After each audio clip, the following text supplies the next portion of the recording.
자, 문단 표시하시고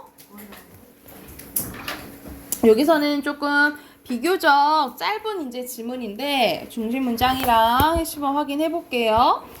자, 여기서는 사고 등으로 인해서 뇌가 손상되어 의식이 없고 움직일 수는 없지만 호흡 등의 생명 유지 활동을 하는 환자를 우린 식물인간이라 하죠. 그러니까 똑같은 식물인간이어도 그 정도 차이는 있겠지, 그치? 하지만 진짜 식물인간에게는 의식이 없을까? 몸을 움직일 수 없기 때문에 의사소통 되지 않는 것이 아닐까? 하고 의문제기했네, 그치? 그래서 여기서는 궁금한 의문제기한 부분 이 두 문장이 중심 문장이라고 보시면 돼요. 밑줄 그으시고 핵심어는 당연히 뭐겠어요? 식물인간이 되겠죠, 그쵸? 표시하시고 자, 이 문단 이어서 가볼게. 식물인간 가운데에는 의식이 있지만 자신의 의사를 외부로 알릴 수 없는 경우도 간혹 존재합니다. 이처럼 의식은 있지만 운동 기능이 마비되어 있어 자신의 의사를 타인에게 전달하지 못하는 상태를 감금 증후군, 락테인 증후군이라고 한대. 그러면 여기서는 감금 증후군, 락테인 증후군에 대한 설명인 요 문장이 중심 문장이 되겠어요. 표시하시고. 자, 이어서 뇌공학자들은 감금 증후군인 사람들과 의사통하기 위해서 컴퓨터와 뇌를 연결하여 뇌의 반응을 컴퓨터상에 나타내기 위해서 노력을 했대요. 그 결과 2000년 독일 튜빙겐 대학교의 닐스 비우바우머 교수 연구팀은 의식에 있는 식물인간 환자가 컴퓨터 마우스를 생각으로 조작하게 하는데 성공했대. 어떤 걸 연결해서 했는지 모르겠어, 그치? 또 2014년 캐나다의 웨스턴 온타리오 대학 연구팀은 뇌 스캔을 통해 감금 증후 환자와 의사소통하는 것에 성공했대요. 그래서 실험을 진행한 로리나 박사는 감금 증후 환자들에게 질문을 하니까 아니요, 정확히 답변했대. 이러한 결과는 뇌 스캔을 통해서 파악할 수 있었다라고 밝히는 거죠. 그래서 우리 막 이런 요즘에는 막 뇌파 이런 것도 다 나오고 하잖아요, 그렇지? 우리 심장박도 막 이렇게 하는 것처럼. 그래서 여기서는 뇌공학자들이 이 감금 증후인 사람들과 의사소통하도록 하기 위해서 열심히 노력했다라는 내용이 나오잖아요, 그렇죠? 그래서 첫 번째 문장이 중심 문장이에요. 핵심은 뇌공학자들이고요. 자, 마지막 문장 가볼게. 이와 같은 뇌 과학 기술은 빠르면 10년 내에 상용되어 의식 있는 식물인간 환자나 감금 증후 환자들의 의사소통을 도울 수 있다고 전망이 된대. 그러니까 아직 널리 사용되진 않았지만 곧 사용될 거다라고 얘기를 하는 거죠. 또 이러한 기술은 혼수 상태에 빠진 환자들이 의식이 있는지를 판별하는 큰 역할을 하고 보입니다. 그래서 예전에 보면 우리가 거의 죽은 것처럼 보이는 막 뇌사자들 보면 막 몇십 년 만에 같이 뭐 의식이 깨어나기도 하고 막 한다 하잖아요, 그치? 그러니까는 그때 막 이렇게 반응은 안 보이지만 막 들을 수도 있다라고 보잖아요. 그러니까는 이제 사람에 따라서 다르긴 하지만 그런 건 이제 판단할 수 있겠지. 그러니까 왜냐면 사람들이 뇌사 판정 받았다 해서 막 그 말 그대로 이제 저 세상에 보내거나 막 하는 경우도 있잖아요. 아무래도 이게 내가 죽은 상태로 판단을 해버리면. 근데 그와 같은 것도 이제 판단을 할 수가 있겠지. 그래서 여기서는 뇌 과학 기술 이제 전망이 나와 있다라고 보시면 됩니다. 핵심은 뇌 과학 기술이에요. 그러면 해당하는 문제 답 확인해 볼게요. 밑에 빈칸은 뭐예요? 뇌공학자. 그치. 뇌공학자 쓰시면 되고요. 여기서는 각 문단의 중심 내용을 두 개 고른 거네. 쌤을 같이 했잖아, 그치? 고르면 몇 번? 1, 2번이 되겠죠. 그죠? 자, 3번에 적절하지 않은 겁니다. 여기서는 10년 이내에 상용화 된다 그랬잖아요, 그치? 이미 상용화 된 거? 아니라고 했어. 4번이 잘못됐네요, 그죠? 그리고 4번에 여기서는 적절한 것은 계속 뇌공학자들이 소통하려고 노력했다 했잖아요, 그치? 5번이고요. 그리고 5번에 여기서는 적절하지 않은 거 4번. 오케이, 여기서는 한 개점 없죠? 4번입니다. 자, 두 번째 거 이어서 해볼게요. 자, 여기서는 혐오에 대한 건데 혐오? 혐오예요, 혐오. 혐오? 혐오. 혐오는 청. 진짜예요. 기다려보는 겁니다. 자, 저 5문단이고요. 여기서는 얘들 말로는 극혐 이런 말 많이 쓰잖아요, 그쵸? 극혐. 선생님 극혐이란 단어를 봐요. 너 나를 무시하는 경향이 있어. 맞잖아요. 어. 할 수 있어요. 선생님 극혐이란 단어를 뭐 할 때 많이 쓰냐면 이게 어떻게 발음나요? 술 먹었는데 흑염 칠 때. 네? 극혐 이렇게 발음 나잖아. 그래서 이제 발음 축약 현상 할 때 선생님이 이 단어 말 좀 쓰거든요. 그래서 애들이 단어를 약간 좋아하는 것 같기도 하고 아닌 것 같기도 하고 하는데 아무튼 뭐 혐오의 뜻이 어떤지 한번 봐볼게. 혐오라 매우 싫어하고 미워한다는 의미인데 원래는 혐오 시설, 혐오 식품 등 꺼리는 감정을 표현할 때 주로 쓰였는데 최근에는 더 넓은 범위의 대상과 함께 쓰이고 있습니다. 특히 아주 많이 혐오한다라는 뜻으로 극혐이라는 이 말은 개인의 취향을 타는 모든 대상과 함께 쓰이고 있는데 이처럼 혐오라는 말은 더 이상 일상적 의미로 버리지 않고 사회적으로 이 의미가 확대되고 있다라는 거죠. 그러니까 예를 들어서 너 민초 좋아? 이러면은 극혐 뭐 이렇게 된다는 거지, 그렇지? 예를 든 거야, 예를 든 거. 그래서 여기서는 혐오라는 말이 일상적으로 말고 더 확대되고 있다라는 의미예요. 여기가 중심 문장 핵심어 혐오입니다. 혐오 표현에서 혐오는 어떤 집단에 속하는 사람들의 고유한 정체성을 부정하거나 차별, 배제하는 것을 의미하는데 단순하게 싫어하는 감정 그 이상이라는 거죠. 그렇다면 어떤 표현을 명확하게 혐오 표현을 볼 수 있을까 하면서 여기서는 혐오의 개념 나왔네요. 첫 번째 문장이 중심 문장이고 핵심어는 그대로 혐오라 보면 될까? 혐오 표현으로 볼게요. 자, 이제 예시가 나옵니다. 단발머리를 한 친구를 보고 난 단발머리가 싫어 라고 얘기한 건 혐오 표현일까? 정답은 아니라는 거야. 단발머리가 싫다라는 것은 왜 뒤돌아봤어 너? 그래서 싫다라는 것은 단순히 개인의 취향 문제이고 이 말을 함으로써 친구가 단발머리 한 것 자체를 부정하고 배제하려는 것이 아니기 때문이라는 거죠. 그리고 단발머리가 그 친구의 고유한 정체성으로 볼 수도 없다는 거죠. 왜냐면 단발머리가 되게 많잖아, 그치? 그래서 여기서는 단발머리 싫다라고 하는 것은 혐오 표현이 아니다라는 이제 내용이에요. 핵심은 혐오 표현이고요. 하지만 만약 무슬림 여성의 복장인 차도르를 쓴 친구를 보고 난 차도르 싫어 라고 말하면 어떻게 될까? 차도르를 쓴 친구가 무슬림인 것은 그녀가 가진 고유한 종교적 정체성이죠. 그리고 사회적으로 무슬림이 소수 집단인 것을 고려하면 이 말은 무슬림 집단을 부정하거나 차별하는 효과를 낳을 수 있다라는 거예요. 그러니까 이 말은 뭐가 될 수 있다 이 말이에요. 혐오 표현이 될 수 있다라는 거죠. 뭐 이런 표현을 쓰면 되겠어 안 되겠어? 안 되겠죠, 그렇죠? 그래서 여기가 중심 문장 핵심어 혐오 표현이고요. 그래서 혐오 표현을 경험한 피해자들은 스트레스를 받는 등 정신적으로 고통을 받고 불안감이 커지며 자존감이 낮아져서 일상생활에 어려움을 겪기도 합니다. 그러므로 우리는 어떻게 해야 되냐 이 말이야? 소수자에 대한 혐오 표현은 단순히 나의 취향을 표현하는 말이 아니라 날카로운 칼이 되어 듣는 사람의 마음에 상처를 낼 수 있다는 점을 명심하고 이와 같은 표현을 사용해야 된다 안 해야 된다? 안 해야 된다라고 말한 게 여기 사람이 하고 싶은 말이네요. 핵심어 그대로 혐오 표현입니다. 됐을까요? 자, 6번에 혐오 표현까지 쓰시면 돼요. 그리고 7번에는 같이 했죠? 가장 적절한 거? 3번. 3번이고요. 그리고 빈칸 뭐는 거야? 혐오. 9번에 아닌 건요? 올 수 없는 거? 그렇지. 3번 다른 나라에 사는 안 나왔고 10번에 5. 5? 4번.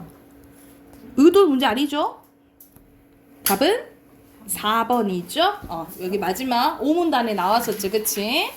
자, 바로 어휘 확인해 볼게요. 순서대로 쉽지 않은 거야, 하나? 짝대기 쉽지 않은 거 같아. X 좀 모르겠어, 살짝 이래 너무 자기가 그냥 못 믿겠다고 막 얘기를 하는 거야, 막. 자, 그리고 4번에 뭐예요? 3번, 5번에 1번, 6번에 2번, 7번에 1번이고요. 8번에 순서대로 혐오, 범위, 명백, 소외, 잡아떼는 거, 2번. 부정하는 거, 차이를 두는 건 2번. 없애는 건? 3번. 오케이. 여기가 됐나요? 그러면 듣고 우리 문학책 펴봅시다. 문학책 50쪽이에요. 숫자 내가 뭐라고?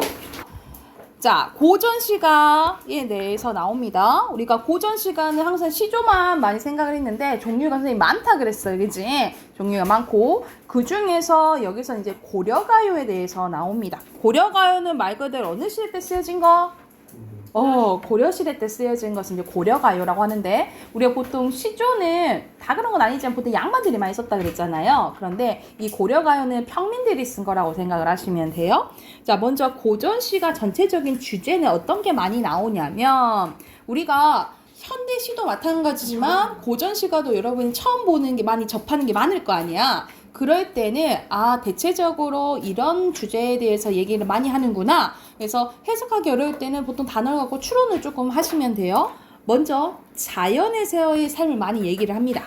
자연에서 지내는 즐거움이나 자연의 가치를 노래하는데 자신의 처지를 만족하면서 소박한 삶을 추구하기 때문에 안분지조, 안빈낙도의 태도가 많이 드러나는 경우가 많아요. 여러분 이거는 이 사자성어는 알고 있어야 돼. 안분지족이라는 것은 편안한 안자에다 분이 우리가 분수에 맞게 산다, 나이 맞춰서 산다라는 것을 만족한다라는 뜻이에요. 그러니까 보통 가난하더라도 나 여기에서 만족하면서 살 수 있다 라는 게 안분지족.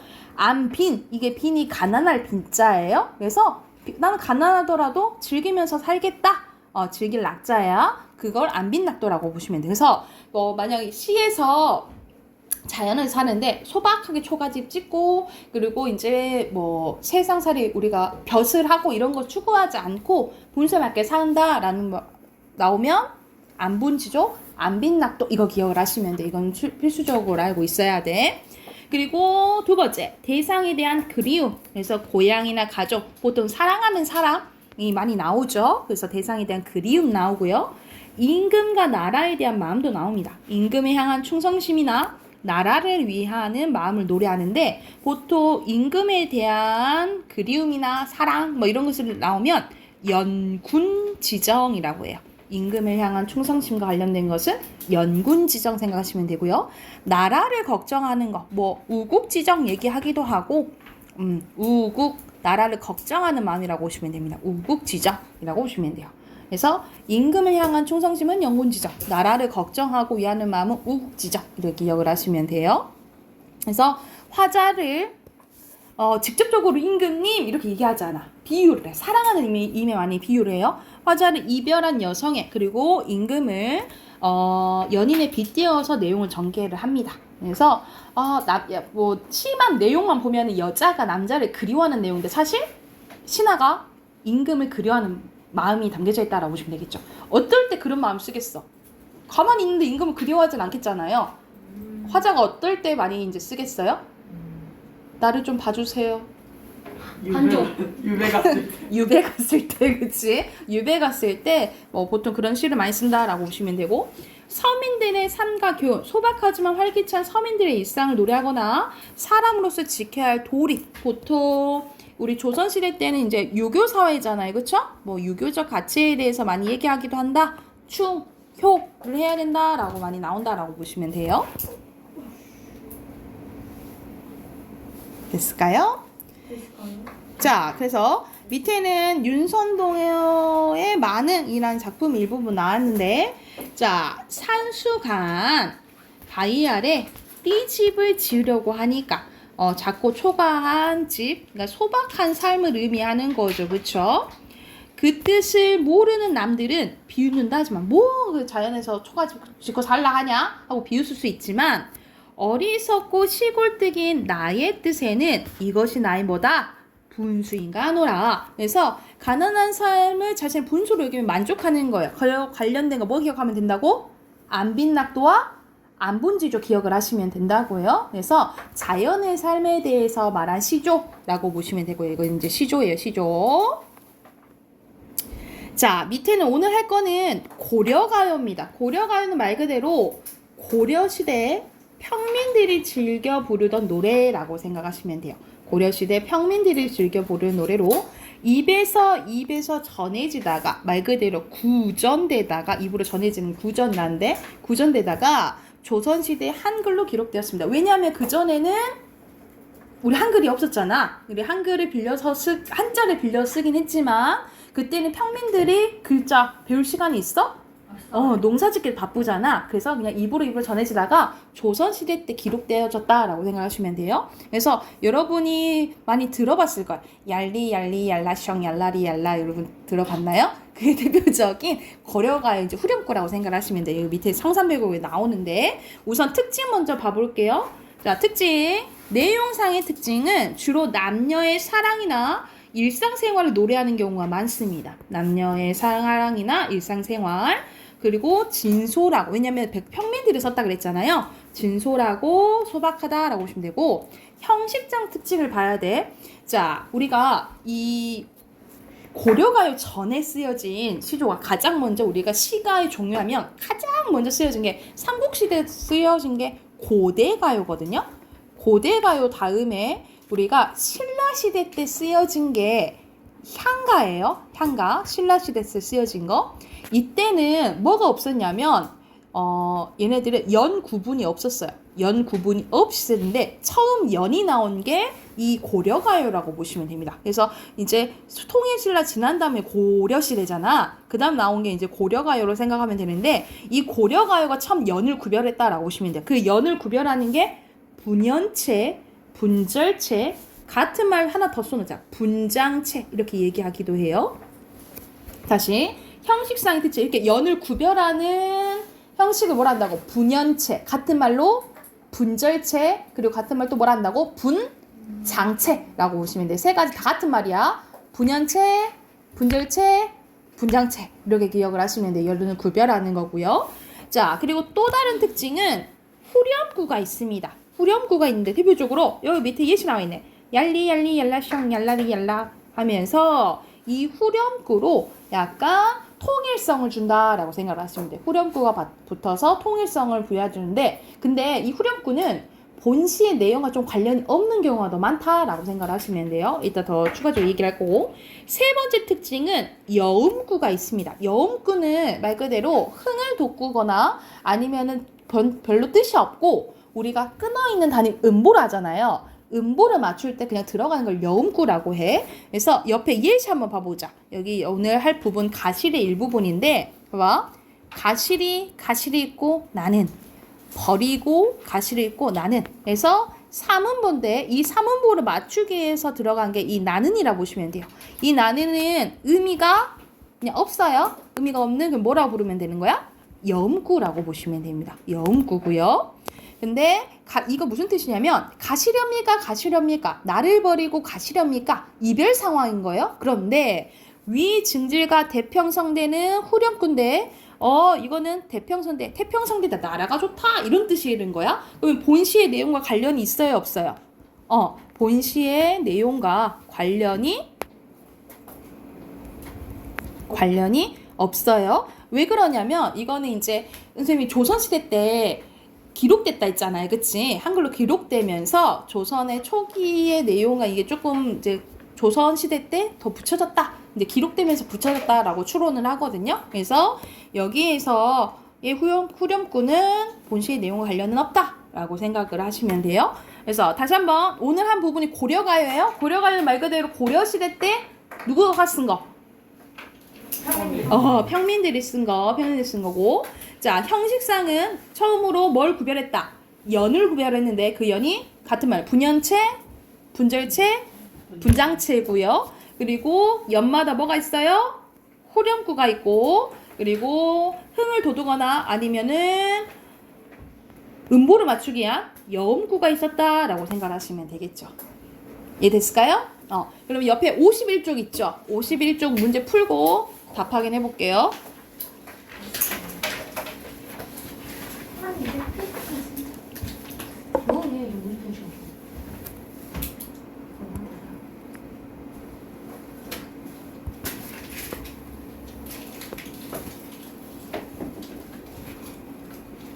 자, 답 확인해 볼게요. 네. 한번 분방을 안 해요? 분방을? 답 확인해 볼게요. 자, 1번에 보면은 여기선 정철의 3인곡인데 여러분 정철 작품을 많이 잘 기억하고 계셔야 돼요. 왜냐면 이제 고등학교 이제 가면은 정철의 작품이 필수적으로 나오거든요. 그래서 정철 하면은 이 사람 이제 가사를 많이 쓴 사람이에요. 그래서 3인곡은 보통 이제 임금에 대한 이제 그리움이랑 이런 마음을 이제 여성화자에서 빗대어서 얘기했다라고 생각을 하시면 돼요. 그래서 봉풍에 문득 불어서 쌓인 눈을 쳐보니까 창밖에 매화 두세 가지 피었구나. 여러분 이제 매화는 상훈자 중에 하나로 우리가 양반들이 많이 좋아했던 식물 중에 하나거든요. 그래서 보통 지조 절개를 의미한다라고 보시면 돼요. 지조 절개 무슨 뜻이야? 변하지 않는 마음, 굽히지 않는 마음, 임금에 대한 충성을 의미한다라고 생각하시면 돼요. 가뜩이나 쌀쌀하고 적막한데 그윽한 향기는 무슨 일인고? 그러니까 매화 향기가 그윽하다라는 것은 나의 이런 지조절개가 가득하다 이 말이겠죠, 그렇죠? 네. 저 매화를 꺾어 내어 임계신대에 보내고 싶구나. 그 임은 누구겠어? 임금을 의미하겠죠. 임금이 이미 너를 보고 어떻게 여기실까? 나의 마음을 아실까? 이런 이제 뜻이라고 생각하시면 돼요. 그러면 당연히 임에 대한 그리움이고요. 근데 임은 너라고 할 수도 있는 거 아니야?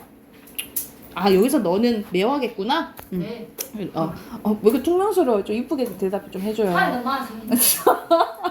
그리고 임금에 향한 충성심이겠죠? 그리고 밑에는 동동, 아으동동, 후렴구가 붙었네, 그치? 후렴구가 붙었지. 그러면 이 후렴구를 힌트를 얻어야지. 이거 이 갈래가 뭐겠구나. 몰라요? 후렴구. 네? 맞는데. 후렴구가 있으니까 이거 갈래가 뭐겠구나. 고려. 그래, 고려가야겠구나. 몰라 이거. 하고 힌트를 얻으시면 되겠죠, 그쵸? 이건 연이 구별되니까 뭐 분연체 그리고 후 똑같이 오니까 후렴구죠.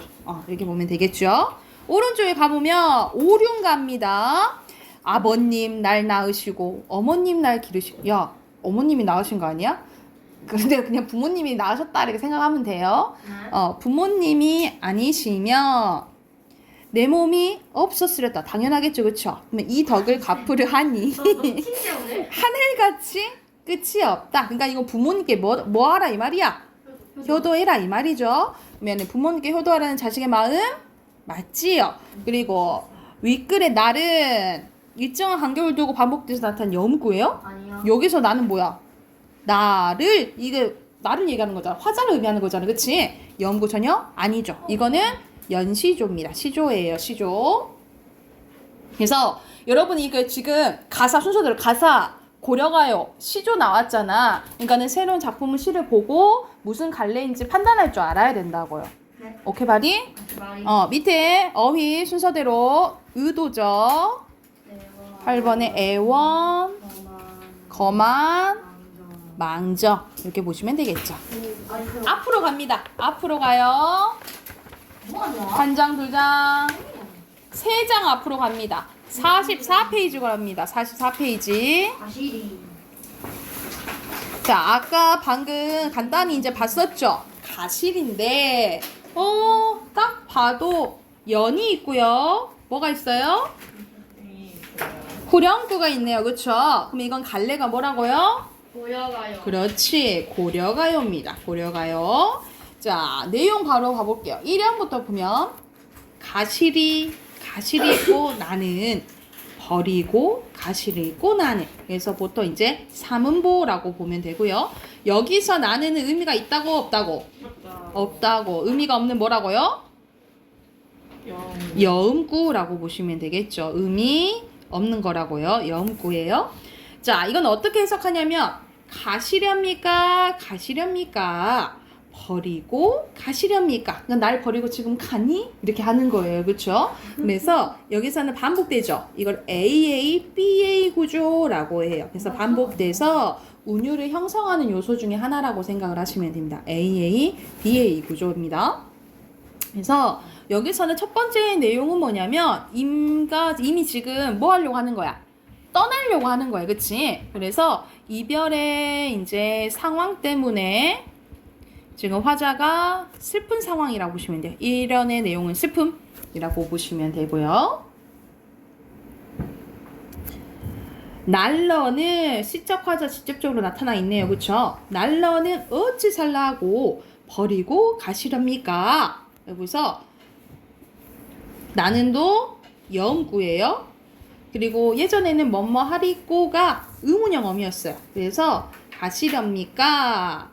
라고 해석하시면 돼요. 가시렵니까? 의문형식으로 생각을 하시면 돼요. 그래서 여기서는 날 두고 떠나려고 하는 임에 대한 원망이 드러난다 라고 보시면 돼요. 원망이에요. 이연의 상황은 원망이라고 보시면 됩니다. 범망. 자, 3형 가볼게요. 잡사와 두어리만은. 근데 이미 떠나니까 나는 화자의 마음 어때? 잡아두고 싶지만, 이런 뜻이요. 잡아두고 싶지만 선하면 아니올세라. 선하면은 서운하면. 누가 서운하면? 님이 서운해서 아니올세라 했을 때 여러분 리을세라 이렇게 동그라 해놓자. 리을세라 동그라 해놓고 이 리을세라는 무슨 어떻게 해석을 하냐면 뭐뭐 할까 두렵습니다. 이렇게 해석을 하시면 돼요. 그래서 어떻게 하시면 되면 잡아두고 싶지만 님이 서운해서 아니올까 두렵습니다. 이렇게 해석을 하는 거예요. 그러니까 잡는다 못 잡는다? 못 잡는다 이 말이야. 그래서 여기서는 이미 오지 않을 두려움이 드러나고요. 그래서 못 잡는 소극적이고 체념적인 태도가 드러나 있다라고 보시면 돼요. 소극적이고 체념적인 여성적인 이제 어조가 드러난다라고 보시면 되겠죠. 그래서 마지막 4연 보면 서로님 보내옵나니 여기서는 서로님은 서러운이라고 해석하는데 이건 두 가지로 해석을 할 수가 있어요. 어떻게 이제 두 가지로 해석이 되냐면 주체가 서러운 주체가 누구냐에 따라 달라질 수 있는데 만약 주체가 화자다 그러면 어떻게 해석하냐면 나를 서럽게 하는 님 이렇게 해석을 할 수 있어요. 나를 서럽게 하는 님. 근데 만약 서러운 주체가 님이다 그러면 어떻게 해석할 수 있냐면 서러워. 특히 뭘 서러워하냐면 자기가 떠나면서 이별을 서러워하는 님 이렇게 해석을 할 수 있어요. 그래서 두 가지로 해석할 수 있는 약간 이중적인 내용이다라고 보시면 돼요. 어떻게 해석할 수 있냐면 나를 서럽게 하는 님 보내옵나니 이렇게 하거나 아니면 이별을 서러워하는 님 보내옵나니 이렇게 해석을 할 수가 있다고요. 가시는 듯 돌아오세요. 그러니까는 나 지금은 그래 보내줄게 하지만 꼭 돌아와 라고 얘기를 하는 거야. 여기도 뭐겠어? 의미 없는 염구예요. 그래서 여기서는 다시 돌아오기를 바라는 말 그대로 맞아는 기다림 재회를 소망하는 부분이라고 보시면 돼요. 그래서 대표적인 고려가요 중에 이별의 정안에 대해서 얘기한 부분인데 얘는 이제 적극적인 여성은 아니죠. 소극적으로 체념하고 보낸다. 그리고 다시 그냥 오기를 바라는 수동적인 이제 여성관을 가지고 있다라고 생각을 하시면 됩니다. 그러면 여기 빈칸 채워볼게. 화자는 나죠. 중심 대상은 누구한테 얘기하고 있어요? 님이죠. 그리고 상황은 화자는 사랑하는 님을 그치 떠나보내고 있다 라고 보시면 되고 자 정서는 당연히 여기 나와 있고 슬픔이겠죠? 이별에 대한 슬픔 태도는 얘는 뭐예요? 체념적, 소극적, 체념적 이렇게 쓰시면 되겠죠. 그리고 밑에 추가적으로 주제 쓸게요. 주제는 사랑하는 임과 이별하는 슬픔에 대해서 이겠다라고 보시면 됩니다.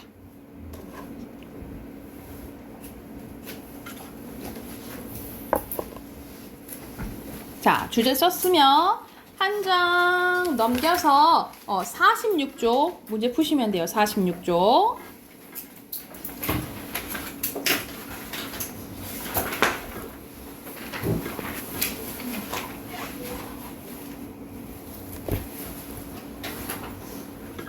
자, 자, 답 확인해 봅시다. 자, 여기서 순서대로 가실이 있고죠. 가실이 있고 어떻게 해석한다고? 가실이 있고. 모르겠어요. 가시? 가실 건가요? 그치, 가시랍니까? 이렇게 한다고. 화자는 서로님. 서로님 어떻게 해석한다고? 서러운 서러운님 또는 나를 서럽게 하는 님. 님 이렇게 해석한다고요. 2번에 알맞지 않은 건요. 3번. 3번 임을 보내려는 거 아니지. 보내고 싶지 않은 거죠. 3번이고요. 3번에 2번. 알맞은 것은 2번. 2번이죠. 자, 넘겨봅시다. 자, 짤막하네. 이거는 가장 많이 나오는 사설 시조 중에 하나예요. 우리가 시조긴 시조인데 길어진 시조를 사설 시조라고 해요. 이 사설 시조는 조선 후기 때 많이 쓰였고, 조선 후기 때는 이제 평민들 또는 뭐 기녀들, 기생들 또는 아녀자들이 많이 썼다라고 생각을 하시면 되겠죠. 그래서 일반 시조보다 중장이 2구 이상 길어진 시조를 사설 시조라고 해요. 그래서 당연히 이제 평민들의 이야기가 많이 나오겠죠. 자, 첫 번째 장을 뭐라고 하고? 초장. 초장, 가운데를 중장. 중장, 끝에를 막장. 네? 중장. 중장. 막장이요? 중장. 종장, 종장. 맞죠? 종장이죠. 총 3장이고요. 그럼 막장 얘기하면 안 돼. 애들 헷갈린단 말이야. 그래. 종장, 중장이라고. 초장, 종장. 아니, 초장, 중장, 종장이에요. 종장, 종장. 저거 였어도 태어나서부터 알았냐고. 아니 애초에 쌤이 설명을 해주잖아 너무. 자, 두꺼비입니다. 두꺼비가 나오네. 우리가 동물이 나오면 우리가 동물 나오는 소설을 뭐라 하지요? 우화. 그렇지. 우화 소설이라 하지. 그래서 우리가 동물들이 나오면 동물들을 언급해서 인간의 세상 모습을 표현하는 거거든요. 그래서 우리가 그러면 전체적으로 성격이 우의적이라고 해요. 그래서 돌려 너 이거 이렇게 말하면 안 되니까 돌려 비판하는 거예요. 돌려서 이제 비판하는 거야. 우의적이라고 보시면 돼요. 전체적으로. 그러면 이제 동물들이 나오는데 두꺼비가 파리를 물었대. 그러면 두꺼비가 파리를 지금 괴롭히고 있는 거야. 왜냐하면 두꺼비가 파리보다 힘이 세요. 세잖아요. 그래서 두꺼비, 세모, 파리 동그라미 칠게요. 두꺼비 파리를 물고 두어미에 치다 앉아 있었는데 건너산을 바라보니까 어머 백송골이 떠 있더래. 백송골은 흰 백자예요. 그리고 송골 이건 매입니다. 우리가 매는 큰 독수리만한 큰 새를 말하잖아. 그래서 흰 송골매라고 생각하시면 돼요. 얘는 두꺼비보다 더 큰 존재라고 보면 돼. 센 존재라고 생각하면 돼. 그래서 더 써 있으니까 가슴이 끔찍하여 풀떡 모양을 흉내내는 거니까 뭐야? 태어죠. 풀떡 뛰어내렸다가 두어말에 차빠지는구나. 그러니까는 이거는 뭘 이제 비판하는 내용이냐면 자 약한 자한테는 뭐예요? 약간 강하고 약간 강원데? 그치 강한 자한테는 약간 강약. 강약약. 강약약. 약한 모습을 보여주는 거죠. 그래서 이런 모습을 자 자빠졌다라고 표현했죠. 우스꽝스럽게 표현한 거잖아요. 그쵸? 그래서 여기서는 해악도 있지만 그렇지 비판하는 거니까 정확하네. 풍자가 쓰였다라고 보시면 되겠죠. 풍자는 웃음 플러스 비판이라고 보시면 되겠죠. 그래서 전체적으로 풍자가 쓰였다라고 보시면 돼요. 장난이에요? 네? 장난. 더워요. 네. 한발 입고 엄마 한발 좋아하고 싶어. 너무 잠깐만. 아니다 한발 입고. 언제부터 자, 그래서 결과적으로 선생님이 얘기하면 두꺼비는 뭘 의미하냐면 조선 후기 때 백성들을 괴롭히는 탐관오리를 의미해요. 백성들을 괴롭히는 탐관오리. 두꺼비는 탐관오리. 파리는 백성을 의미하고요. 백성골은 탐관오리보다 더 위에 있는 중앙 관리 또는 외국 세력, 외세를 의미한다라고 해석을 해요. 그래서 이렇게 좀 탐관오리를 지금 비판하는 거지. 근데 마지막에 마침 재빠른 나의 길 망정이지. 여기서 나는 누군 거야? 아, 두꺼비 자빠진 두꺼비가 얘기하는 거예요. 그래서 두꺼비가 말하는 것처럼 표현했으니까 의인법이겠죠. 마침 재빠른 나의 길 망정이지 하마터면 다쳐서 멍들 뻔했네 라고 얘기를 하는 거예요. 우리가 그렇잖아. 우리 길 가다가 갑자기 자빠졌어. 그러면은 아픈 것도 아픈 거지만 어떤 마음이 더 커요? 쪽팔려. 그치. 쪽팔리 약간 창피한 게 더 크잖아. 그래서 일어났어. 옆에서 야 괜찮아? 했을 때 나 아무렇지도 않아. 괜찮아. 이런 식으로 마지막은 뭘 부리는 거예요? 허세 부리는 거라고 보시면 돼요. 여기서 마지막은 허세 부리는 거를 우리가 한자성으로 하면은 허장성세라고 보면 됩니다. 그래서 허장성세하는 두꺼비 모습을 보면서 우리는 더 두꺼비를 어떻게 보는가? 더 비판적으로 보게 하는 효과가 있다라고 생각하시면 되겠죠. 그래서 여기서는 달라요. 여기서는 화자가 나와 안 나와? 안 나와요. 그런데 마지막에 종장은 화자가 누구로 바뀌어요? 두꺼비로 바뀌었다라고 생각을 하시면 됩니다. 종장의 화자가 두꺼비로 바뀌었다라고 생각을 하시면 돼요. 그러면 옆에 핑크 넣어볼게요. 화자는 초장, 중장에서는 드러나 있지 않아요. 근데 종장에는 누가 두꺼비다? 나. 누가 두꺼비다란다. 종장에는 나로 나왔고 나는 두꺼비죠. 그 중심 대상은 두꺼비. 상황은 두꺼비가 자빠져가지고 넘어졌어요. 저 자빠져가지고 넘어졌어요. 똑같은 말 아니야? 그래서 안 다쳤다고 얘기하는 부분이죠. 이 상황이고 정서와 태도는 빨리. 재수 없어요. 두꺼비를 뭐예요? 허세. 풍자하죠. 비판적이라고 보시면 되겠죠. 그래서 밑에 주제 쓸게요. 주제에 탐관오리의 횡포와 허세에 대한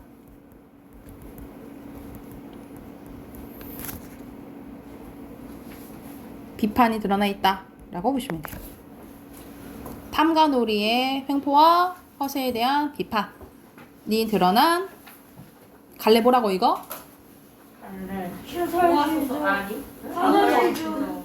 무화소설이 왜 나와? 사설시조라고요. 사설시조. 뭘 생각을 하는 거야? 자, 오른쪽에 또 네 문제 풀어보세요. 어렵다. 답변 해볼게요. 4번에 백성골, 2번에 재빠른, 5번에 두꺼비는요 4번. 두려워하고 있죠, 그렇죠? 그리고 6번에 알맞지 않은 거네. 여기서는 3번. 뭐 반성해요, 얘? 아니요. 반성 안 해요. 3번이고요. 여기서는 조금 행이 길긴 한데 어디 쓰면 돼요? 건너쌈. 여기 쓰시면 되겠죠. 여기서 여기 쭉 쓰시면 돼요. 와, 주아, 내가 봤어. 주르르 화살표. 다 썼어요? 네, 딱 그쵸. 쓰세요. 제 예보다 낫다는 쌤 전에 썼어요. 썼어요? 네, 여기 쓰시면 됩니다. 쌤도 써야죠 쌤. 근데 쌤 저번 주에 쌤도 쓰겠다예요. 쌤. 야, 이건 너무 길어, 근데. 나도 너무 길어. 이거 너무 길어. 자, 여기까지 하고 문법 꺼내세요, 문법. 나 끝난 게 아니에요. 쌤 저희 이제 3-2예요. 과학 얘기하는 거야. 나 아직 안. 목, 나 샀어. 좋아, 나 이다실 나는. 저기 주어를 얘기를 해야지. 사이언스. 몇 쪽이에요? 자, 66쪽입니다. 여러분, 우리가 다음 주가 벌써 마지막 주예요. 그래서 이제 월말 평가를 볼 건데 맞다. 앞에 품사와 관련된 거 볼 거거든요. 그래서 만약 이제 상윤이나 지효는 뭐 선생님 하진 않겠지만 그냥 감안하고 테스트 볼게요. 그래서 일요일 날 볼 거예요. 일요일 날 그 문법 어휘시험 안 보고? 어휘요? 어휘시험 안 봐요 저 다음 주에. 어휘 시험도 볼 건데요. 아니 왜요? 어휘 시험도 보고 그리고 이제 문법 시험도 볼게요. 그래서 객관식 20문제로 볼 거예요. 객관식 20문제로 볼 거고 앞에 뭐 문제 그 뭐냐 65쪽 그 전에 품사를 볼 거거든요. 그래서 이제 따로 뭐 공부해야 하셔도 되고 품사만 볼 거예요. 겁나 쉽다 이번에. 품사만 볼 거예요. 각이다. 오늘 한 것도 볼까? 어휘도?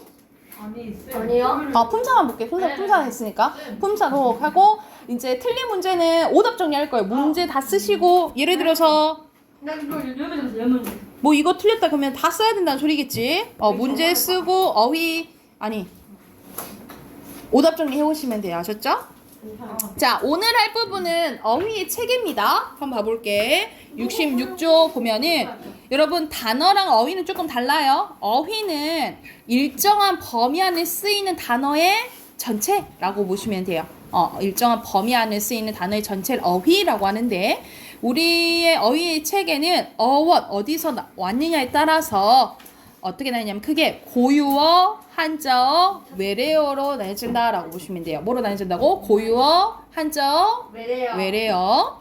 자, 먼저 고유어 나옵니다. 고유어는 우리나라에 다른 나라에서 들어온 것이 아니라 본디 있었던 우리의 순 우리말이라고 보시면 돼요. 순 우리말을 고유어라고 하고 다행히 여기서는 거의 다 이름이 한자어죠? 여러분들 한자어인데 뭐 고유어 쓰는 경우도 많잖아요. 그치? 그래서 선생님 친구는 아니고 친구라기보다는 동창 중에 이름이 아미라고 있었거든요. 우리가 아미 하면은 팬클럽 이름이긴 해서 하지만 아미가 아름다운 눈썹이란 뜻이래요. 그래서 아름다운 눈썹이란 뜻으로 미녀를 의미한대요. 그런다고 자기가 얘기를 하더라고. 그래서 뭐 아미 뭐 이런 뜻도 있고. 그래서 고유어는 특징이 아미가 들었다는데요. 깡가 아직 진짜로 그렇게 자, 고유의 특성은 일상생활에서 자주 쓰이는 기본적인 어휘가 많고, 그러니까 하늘, 땅, 물, 어버지래. 어머니, 아버지. 내가 빨리 읽으려고 하다가 어머니, 아버지, 마음 가다, 먹다. 정윤아, 너 너무 그렇게 웃으면 안 돼. 선생님 너무 빨리 읽으려고 하다 그런 거야? 시간에 저보고 미쳤어요. 웃음이 많은 친구여서 그래. 그래서 순 우리말이라고 보시면 되고요. 이거의 특징은 우리 민족의 고유한 문화나 정서를 효과적으로 표현할 수 있어요. 그래서 뭐 예를 들어서 뭐 이게 담뿍, 썩썩, 뭐 이런 것들, 의성어, 의태어는 이제 고유어가 이제 많고요. 그리고 한자에 비해서 감정이나 정서, 감각을 다양하게 표현할 수 있어요. 그러니까 우리가 보통 한자로는 그냥 황색 또는 영어로 뭐 옐로우에 해당되는 게 우리는 노랗다, 노르스름하다, 누렇다, 누르스름하다, 누르티티하다 이 느낌이 다르잖아요. 그치? 이런 식으로 감정이나 정서, 감각을 다양하게 표현한다 라고 생각을 하시면 되겠죠. 자, 이게 고유어고요. 오른쪽으로 가서 67조 한자어 갑니다. 한자어는 말 그대로 한자를 바탕으로 만들어진 말이에요. 왜냐면 우리가 한글이 만들어진 게 15세기잖아요. 그러면 15세기 전에는 뭘 빌렸었어?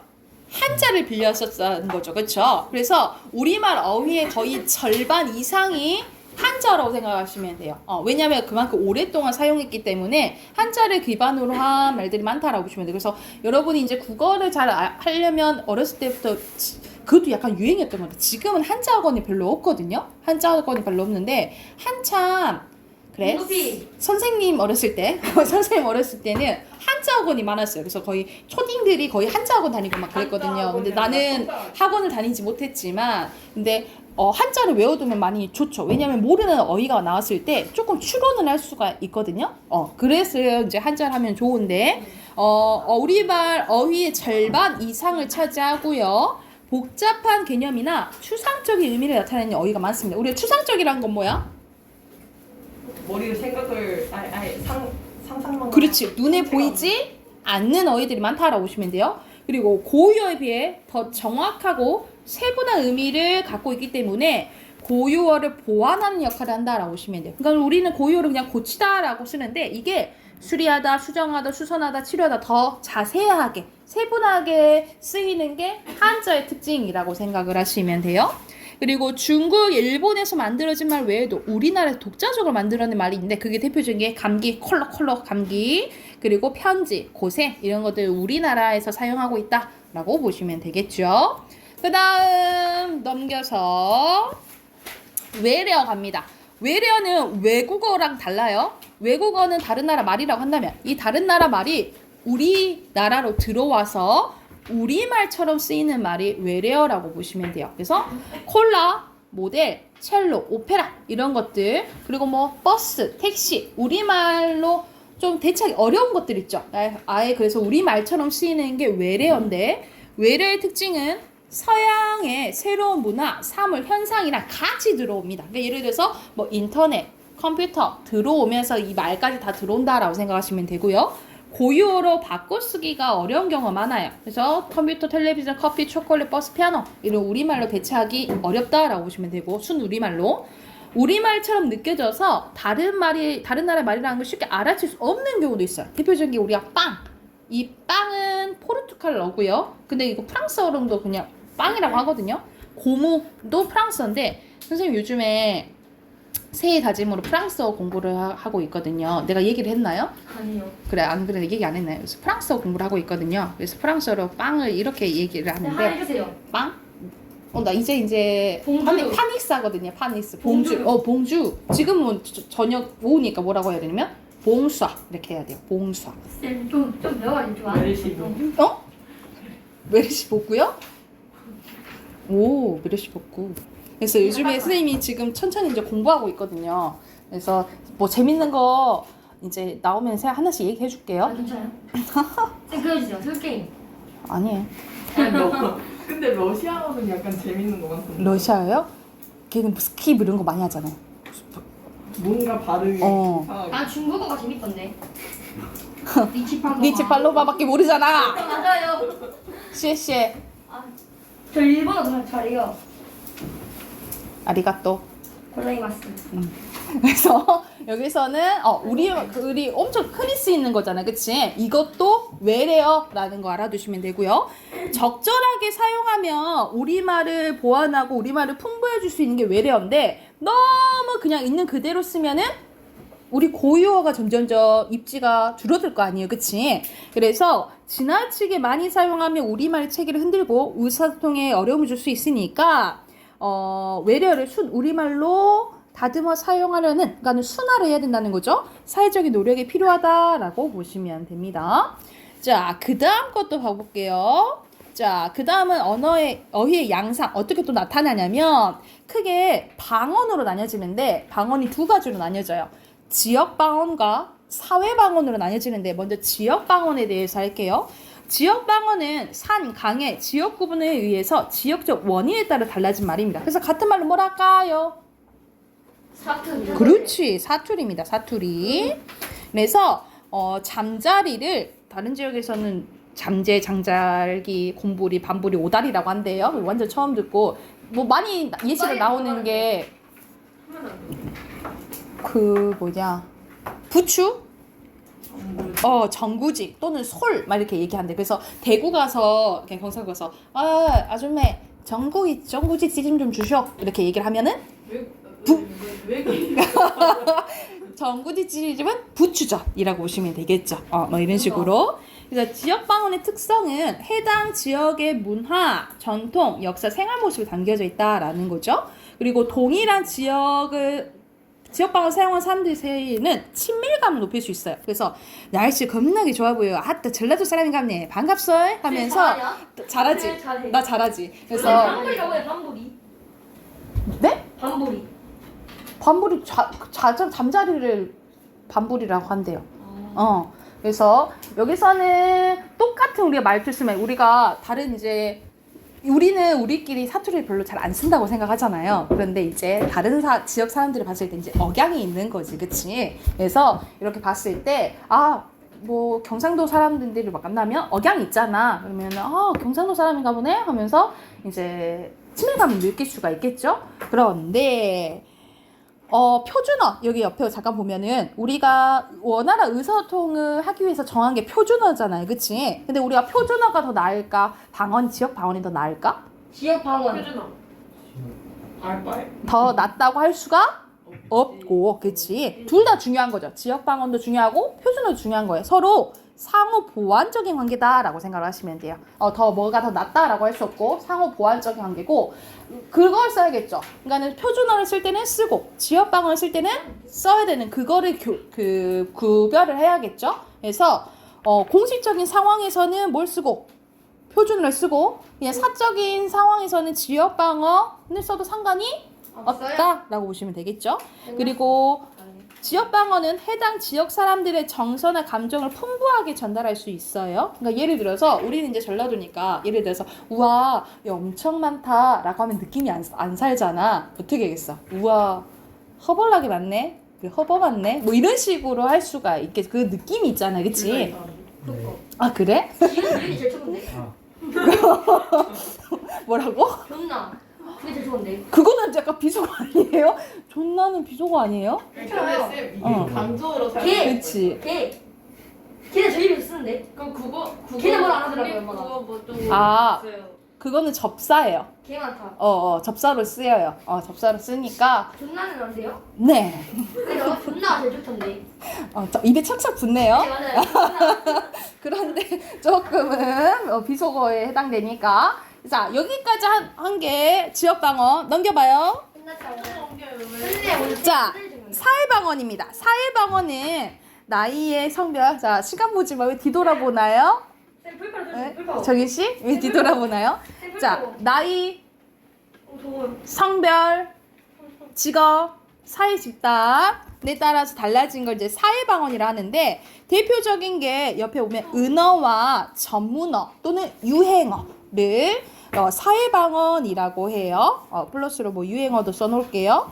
은어는 자 목적이 비밀 유지를 하는 겁니다. 그러니까 예를 들어서 우리끼리 은어를 정하는 거야. 예를 들어서 화장실을 초콜릿을 하는 거예요. 선생님 초콜릿 하면은 화장실 갔다 온다고? 갔다 와 이렇게 될 수가 있다는 거지. 그래서 은어는 좀 예시가 좀 그런 느낌 하지만 그래서 이렇게 우리끼리 비밀 유지를 쓰는 게 은어라고 생각하시면 돼요. 은어에 그러면 말하면 비밀 유지가 새 나아갔어. 그러면 은어로서의 역할이 와장창창 깨진다라고 생각하시면 되겠죠.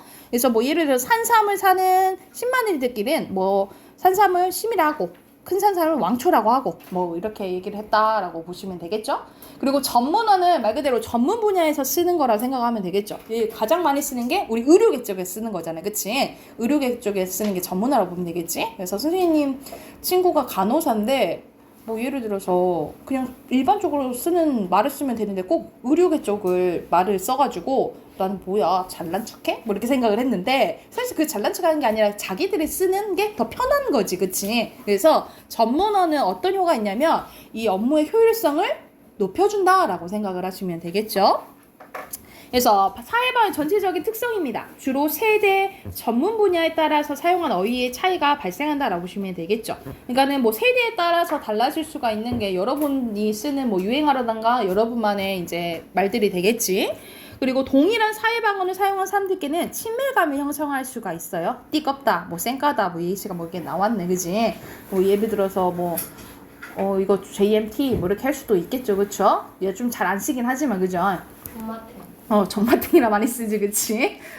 그리고 동일한 사회방언을 사용하는 사람들께는 의사소통 효율성을 높일 수 있어요. 그러니까 뭐 요리하는 뭐 업종에서는 요리업에서 당근을 줄리엔으로 하세요.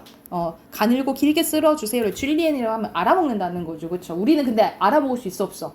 알아먹을 수 없어. 그래서 같은 세대나 전문 분야에 속하지 않는 사람한테는 의사소통을 방해할 수 있는데 말 그대로 알아먹을 수 없으니까 약간 소외감을 줄 수 있다라는 게 약간 단점이라고 생각하시면 돼요. 소외감을 줄 수 있다라고 써놓으시면 되겠죠. 자, 그래서 오늘 한 부분이 어휘 부분이에요. 어휘는 우리 크게 우리말의 어휘는 고유어, 한자어, 외래어로 나눌 수 있고 그리고 어휘의 양상은 지역방언이랑 사회방언 나눌 수 있다라고 보시면 됩니다. 그러면 문제를 해당하는 거 문제 쭉 풀 거예요. 자, 우선 66쪽부터 오늘 방금 한 70쪽까지 우선 쭉 풀고 답 확인해 볼게요. 와 숙제 많다. 열심히. 풀고 가면 숙제 없는 거 아니야? 다 풀고 올 수도 있어? 확인해 봅시다. 70쪽까지 우선 답 확인해 볼게요. 자, 66쪽에 순서대로 55X고요. 이거는 이제 한자에 대한 설명이지. 자, 고유어 선생님이 표시할게. 우리, 그리고 누나, 아침, 그리고 스승, 요즘, 사람입니다. 여기까지만 고유어예요. 근데 저번 주에 쌤도 제대로 한다고 해서 공부를 하고. 정말 나를 못 괴롭혀서 진짜 안달이야, 정말. 자, 67쪽에 한자, 그리고 개념, 고유어, 그리고 순서대로 이렇게 벌써 파악하면 안 되는. 이렇게 표시하시면 되겠죠. 우리 신이.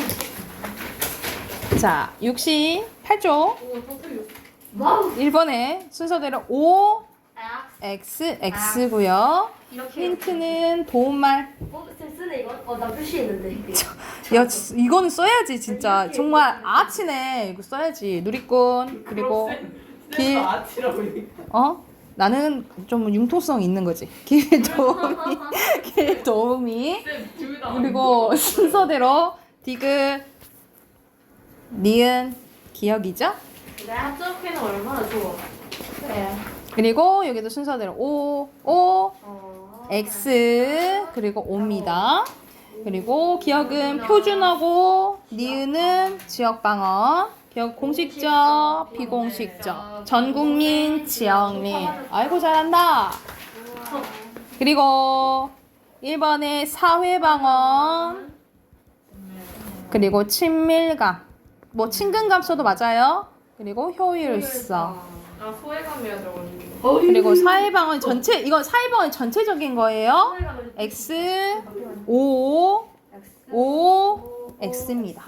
숙제 끝나오기. 73쪽까지 숙제로 해오세요. 73쪽까지 숙제로. 그리고 내일은 어휘 시험 보잖아요. 29, 30 해오시면 돼요. 29, 30. 그래서